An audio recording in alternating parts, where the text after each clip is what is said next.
नमस्कार, मैं अनिल शर्मा और आप लोगों का बहुत बहुत धन्यवाद सत्य हिंदी से जुड़ने के लिए। आज हम बात करेंगे वसुंधरा राजे की और उनकी वजह से बीजेपी को राजस्थान में जो दिक्कत आती हुई नज़र आ रही है उस पे, और इस पे भी थोड़ी बात करेंगे कि आने वाला जो समय है उसमें वसुंधरा जी कहाँ पे पाई जाएंगी या किस रोल में उनको हम देख सकते हैं। देखिए, पहली बात तो मैं आप लोगों को, दर्शकों को बताना चाहूँगा, मेरा जो पहला शो था मैंने फलौदी सट्टा मार्केट में करा था और उसमें मैंने आपको बताया था कि फलौदी सट्टा मार्केट जो है, जिसको एक बेंचमार्क मानते हैं खासतौर से राजस्थान में, वैसे तो हिंदुस्तान में माना जाता है पर मैं मानता हूँ राजस्थान में वो ज़्यादा पॉपुलर है। उसके हिसाब से आज की तारीख में भी वही फिगर है जो मैंने आपको पहले दिया था। वो 18-19 सीट बीजेपी को दे रहे हैं और करीब 6 से 7 सीट वो कांग्रेस को दे रहे हैं। देखिए, 6 से 7 सीट कांग्रेस के लिए एक बहुत बड़ा अचीवमेंट होगा, ये बात आपको समझनी पड़ेगी। ये सिर्फ फलौदी सट्टा मार्केट नहीं बोल रहा। अगर आपने बीजेपी के चाणक्य या हमारे देश के होम मिनिस्टर अमित शाह का भी थोड़े दिन पहले अगर इंटरव्यू सुना हो, उसमें भी वो कुछ ऐसा बोल रहे थे कि राजस्थान में हम कुछ सीटें लूज कर सकते हैं। जब वो कुछ सीटों की बात कर रहे हैं तो मुझे लगता है राजस्थान में शायद बीजेपी को एक बड़ा डेंट लग सकता है। बड़ा कितना, मेरा कैलकुलेशन और फलौदी सट्टा मार्केट का कैलकुलेशन, क्यों ऐसा नहीं है कि फलौदी सट्टा मार्केट हर समय बिल्कुल करेक्ट जाता हो या लोकसभा में करेक्ट जाता हो या दूसरे स्टेट्स में करेक्ट जाता हो, ऐसा नहीं है। पर कई बार करेक्ट किया है, ये भी हमको मानना पड़ेगा। अगर वो 6-7 सीट बोल रहे हैं तो मेरा आंकड़ा भी करीब 5 से और 7 सीटों के आसपास घूमता हुआ नजर आता है। राजस्थान में टोटल मिला के 25 लोकसभा सीटें हैं। 2 बार से पिछले, आपको पता होगा, चाहे वो 2014 हो चाहे वो 2019 हो, आपने अगर देखा हो तो जो स्कोर था वो बीजेपी के पक्ष में 25-0 था दोनों बार, 2014 2019। उस टाइम लोगों ने मोदी जी के नाम पे वोट दिया था। 2014 के चुनाव के अंदर ज़्यादा बीजेपी को जो 25 सीटें मिली थी उसका कारण था, आपको याद होगा, अच्छे दिन एक बहुत बड़ा नारा बना था। 2019 में आप जानते हो कि बालाकोट पुलवामा के बैकड्रॉप में हुआ था। पर उसके बाद, उसके साथ आपको एक चीज़ ध्यान रखनी चाहिए जो बड़ी ज़रूरी है कि उस बार 2018 के विधानसभा चुनावों में बीजेपी हारी थी और कांग्रेस जीती थी और अशोक गहलोत चीफ मिनिस्टर बनके प्रदेश में आए थे। उस टाइम पे वसुंधरा राजे ने अपने पसंद के कैंडिडेट्स को खड़ा करा था और उन्होंने 25 के 25 और उन्होंने पूरे राजस्थान को नापा था। वो हर कॉन्स्टिट्यूंसी में गई थी, हर कॉन्स्टिट्यूंसी में उन्होंने सभा करी थी। उसके बाद जो रिजल्ट आया था 25-0 था। तो अब के ऐसा क्या हुआ कि वसुंधरा जी अपने ही बेटे के कॉन्स्टिट्यूंसी जो झालावाड़ 12 है वहाँ पे कंसंट्रेट होकर रह गई। क्या उसका अंतर पड़ा? ये क्वेश्चन मेरे से बहुत लोग पूछते हैं, तो आज मैंने कहा एक शो पे आपको इसको थोड़ा क्लैरिफिकेशन भी करा जाए और उनको बताया भी जाए कि क्या है, क्या सच्ची में अंतर पड़ा। मेरा मानना है कि वसुंधरा जी ने अपने आप को सीमित रखा झालावाड़ 12 में। अशोक गहलोत को लोग कहते हैं जालौर में उनका बेटे लड़ रहे हैं, वैभव गहलोत वहाँ पे ज़्यादा गए, बिल्कुल सही बात है। पर अशोक गहलोत ने उसके बावजूद करीब 23 कॉन्स्टिट्यूंसीज में चक्कर काटे और उन्होंने 23 कॉन्स्टिट्यूंसीज को नापा। वसुंधरा राजे जो कि बीजेपी की टॉलेस्ट लीडर हैं, इस बात को कहने में और मानने में किसी को कोई शंका शायद नहीं होगी। राजस्थान में पैन स्टेट लीडर हैं बीजेपी की, उनकी मास अपील है, उनकी फॉलोइंग है, लोग उनको फॉलो करते हैं। क्या उनका नहीं जाने से, कैनवसिंग नहीं करने से अंतर पड़ा? मेरा मानना है बिल्कुल अंतर पड़ा। और ये जो फलौदी सट्टा मार्केट बोल रहा है या मैं जो बोल रहा हूँ, मेरा गिनती भी कुछ ऐसी है, 5 से 7 सीट जो मैं आपको पहले बोल चुका हूँ, इतनी शायद कांग्रेस जीत सकती है। इसका अंतर बिल्कुल पड़ा। अगर वसुंधरा जी होती, अगर वसुंधरा जी सपोज कीजिए आज चीफ मिनिस्टर होती राजस्थान की, तो सीट डिस्ट्रीब्यूशन भी उनका काम होता। उस केस में जो सबसे बड़ा टर्निंग पॉइंट था, आप लोगों को ध्यान रखना चाहिए, जो कांग्रेस के फेवर में गया, वो था राहुल कसवा का टिकट कटना, जिसकी वजह से जाट लामबंद हुए, या मैं बोलूं कंसोलिडेशन ऑफ जाट वोट्स हुआ। राहुल कसवा ने बीजेपी छोड़ी और वो कांग्रेस में जाके उनको टिकट मिला और कांग्रेस की तरफ से चूरू से वो उम्मीदवार बने। आज की तारीख में चाहे वो सट्टा मार्केट हो, चाहे मैं पर्सनली बोलूं, मुझे लगता है वो जीत रहे हैं। अगर वसुंधरा जी होती तो राहुल कसवा, मेरा मानना है, बीजेपी के उम्मीदवार होते, क्योंकि वसुंधरा जी क्या है, पंचायत लेवल तक के लोगों को पहचानती हैं, उनको नॉलेज है कि पंचायत पे मैं मानता हूं राजस्थान की हर पंचायत पे 5 लोगों को कम से कम वो पहचानती होंगी। भजन लाल जी अभी अभी चीफ मिनिस्टर बने हुए, दिसंबर के आसपास चीफ मिनिस्टर बने, कितने महीने हुए हैं, उनको लोग नहीं पहचानते हैं। और वैसे भी यहाँ पे जो कार्यकर्ता है बीजेपी का, वो इस बात को लेके बहुत नाराज है कि उनकी सुनी नहीं जा रही। क्यों नहीं सुनी जा रही, इस पर भी थोड़ा अपन बात कर लेते हैं। शायद राजस्थान को आज की तारीख में जो सरकारी कर्मचारी हैं, अगर आप उनसे बात करेंगे तो वो ब्यूरोक्रेटिक रन गवर्नमेंट बोलते हैं, मतलब ब्यूरोक्रेसी इस सरकार को चला रही है, या इस सरकार को दिल्ली से चलाया जा रहा है, जिसमें राजस्थान अस्मिता का भी सवाल आता है। और कार्यकर्ताओं को लगता है कि वो जो उन्होंने वायदे करे थे जनता के बीच जाके, वो पूरे नहीं कर पा रहे, क्योंकि उनकी फाइल मूव नहीं करती। देखिए, भजन लाल जी का पहला टेन्योर है, उनको लोग पहचानते नहीं हैं। वो कई जगह कैनवेसिंग करने गए पर एंथुजियाज्म नहीं था।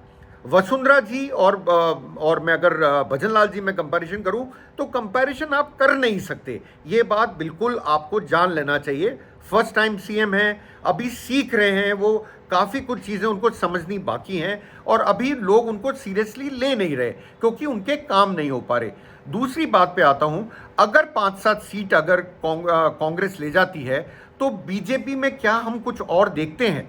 आगे क्या होगा, कैसे होगा, देखिए इस पे सिर्फ स्पेकुलेशन कर सकते हैं। वैसे मैंने आपको जितनी भी बात अभी तक करी वो भी हाइपोथेटिकल बात है, क्योंकि चुनाव अभी हुआ है, चुनाव का रिजल्ट 4 जून को आएगा। देखिए, जनता जनार्दन है, वो किसी को भी जिता सकती है, किसी को भी हरा सकती है।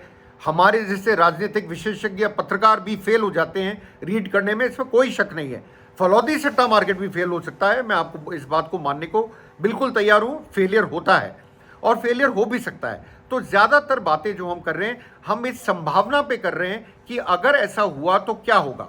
मेरा मानना है इस केस में, क्योंकि मैं मानता हूं कि अभी भी मानता हूं कि अगर वसुंधरा राजे होती बीजेपी की तरफ से सीएम, तो शायद बीजेपी की सीटें ज्यादा आती, शायद बीजेपी 25 का हैट्रिक भी लगा सकती थी, शायद बीजेपी इससे बेटर परफॉर्म कर सकती थी, जो आज की तारीख में नहीं लग रहा। तो मान के चलिए चूरू हो या बाड़मेर हो, बाड़मेर जैसलमेर उस सीट का नाम है, चाहे नागौर हो, चाहे वो सीकर हो, चाहे वो झुंझुनू हो, इन जगहों पे अंतर पड़ता। क्यों, वसुंधरा राजे की एक यूएसपी थी, और वो यूएसपी बड़ा काम करती थी राजस्थान में। वो बोला करती थी कि मैं जाटों की तो बहू हूँ, वैसे मैं क्षत्रिय हूँ, और मेरे नीचे जो मेरी जो बहू हैं, मेरी जो बहू हैं वो गुर्जर बिरादरी से आती हैं। तो मतलब वो 3 कम्युनिटीज़ को डायरेक्टली टारगेट करती थी। भजन लाल जी अभी आप जानते हैं, अभी बने हैं, वो ब्राह्मण हैं। ब्राह्मण वैसे भी ट्रेडिशनल जो हैं वो बीजेपी के वोटर्स हैं, चाहे वो राजपूत हो, ब्राह्मण हो, वैश्य हो, इनको राजस्थान में माना जाता है कि वो ट्रेडिशनल वोटर्स हैं, किसके, बीजेपी के। पर अब के राजपूतों में भी मुझको थोड़ी बहुत, क्योंकि रूपाला का जो स्टेटमेंट था गुजरात का, उसका कुछ एरियाज में, मैं बोलूँगा सब एरियाज में नहीं, कुछ एरियाज में थोड़ा बहुत अंतर देखने को मिलता है। अब मैं आता हूं आगे क्या, अगर 5 से 7 सीट, मान लीजिए 5 से 7 सीट या उससे ज़्यादा सीट कांग्रेस ले जाती है, तो क्या वसुंधरा राजे का कद बढ़ेगा? मेरा मानना है अगर मोदी जी को आगे सरकार को ढंग से चलाना है, क्योंकि 5 से 60 सीट जाने का मतलब है मोदी जी ये 5 से 7 सीट कहां से गेन करेंगे, मुझे कोई नजर नहीं आता। क्योंकि आपने सारी जगहों पे अपने पीक पे थे, नॉर्थ इंडिया में खास तौर से काऊ बेल्ट में आप पीक पे थे, उससे ऊपर तो आप जा नहीं सकते, उससे नीचे ही आ सकते हैं। तो मैं मानता हूं इसका असर पूरे देश में पड़ेगा। तो मोदी जी की संख्या कम होगी, 303 सीट थी शायद, अगर मैं गलती में, 300 से ऊपर सीट थी, अपन इसको ऐसा कर लेते हैं, तो उससे तो थोड़ी कम आती हुई दिखेंगी आपको, ऑब्वियस बात है। अगर ऐसा होता है तो क्या वसुंधरा राजे का कद बढ़ेगा? मेरा मानना है अल्टीमेटली, चाहे कितना भी ईगो हो, चाहे कितने भी डिफरेंसेस हो, अल्टीमेटली बीजेपी हाई कमांड को वसुंधरा जी की तरफ देखना पड़ेगा, और देखना चाहिए। इस बात में कोई छोटा बड़ा नहीं होता। आपको इलेक्शन जीतना है तो आपको इलेक्शन के लिए, क्योंकि देखिए 2028 में राजस्थान में फिर विधानसभा चुनाव है, और आज की अगर मैं बात करूं तो लोगों में अभी से कंपैरिजन शुरू हो गया है between bhajan Lal Sharma and Ashok Gehlot, क्योंकि गहलोत ने इतनी ज़्यादा वेलफेयर स्कीम दे दी थी कि इन्होंने उसका नाम चेंज करा। खैर, आप नाम चेंज करिए, आपका राइट है, कोई भी नाम रखिए, पर क्या आप वो सुविधाएं लोगों को दे पा रहे हैं? लोगों में इसको लेके बड़ी नाराजगी है कि सुविधाएं नहीं मिल रही, चाहे वो इंदिरा रसोई हो जिसका नाम चेंज करके अन्नपूर्णा रसोई कर दिया गया, उसमें लोगों को पूरा का पूरा जो खाना 8 रुपए में दिया जाता था शायद वो आज नहीं मिल रहा है, चाहे वो चिरंजीवी योजना हो। सुनने में आ रहा है, देखिए मैं गारंटी नहीं लेता, पर जनता से हम जब बात करते हैं तो सुनने में आ रहा है 25 लाख का बीमा उनको नहीं मिल पा रहा। और आप जानते हैं कांग्रेस मैनिफेस्टो जो आपके लोकसभा चुनाव में बना है उसमें एक बहुत बड़ा पॉइंट है ये यूनिवर्सल हेल्थ स्कीम 25 लाख रुपए की, मतलब अशोक गहलोत की स्कीम को लेके गया। तो लोग अभी से कंपेयर करने लगे अशोक गहलोत और भजनलाल जी को। ऑब्वियसली आप जानेंगे अशोक गहलोत 3 टाइम के मुख्यमंत्री थे, तो भजनलाल जी का कंपैरिजन नहीं हो सकता। दूसरा वो कंपैरिजन करते हैं वसुंधरा राजे के पीरियड को और भजनलाल जी के पीरियड को, तो उसमें भी उनको समझ में आता है क्योंकि वसुंधरा जी की पकड़ ब्यूरोक्रेसी पे बड़ी स्ट्रांग थी और वो जो फैसले लेती थी वो अपने दम पे लेती थी, ब्यूरोक्रेट्स को समझाया जाता था कि ये करना है आपको। आज वो हालत नहीं है, आज भजनलाल जी उल्टा चल रहे हैं ऐसा लोगों में मानना है। वो जो ब्यूरोक्रेसी बोलती है वो काम करते हैं। तो अल्टीमेटली मेरा मानना है कि वसुंधरा जी की तरफ उनको देखना पड़ेगा, उनको इंपॉर्टेंट रोल देना पड़ेगा। अब वो रोल क्या होगा क्या नहीं होगा, देखिए इसमें कई प्रकार के लोग कयास लगाते हैं, उन कयास को लगाने से कोई फायदा नहीं है। वो क्या बनेंगी क्या नहीं बनेंगी ये मेरे को अभी नहीं पता। हो सकता है मुख्यमंत्री भी बन जाए, मैं नहीं जानता हूं कि मोदी जी और शाह जी के दिमाग में क्या है, पर मेरा मानना है कि वो टाइम आ गया है कि अब वसुंधरा जी की तरफ देखना पड़ेगा। मैं एक बात पे इस वार्ता को अंत करना चाहूंगा। अंग्रेजी में कहावत है, you may like her, you may dislike her, but you can not ignore her.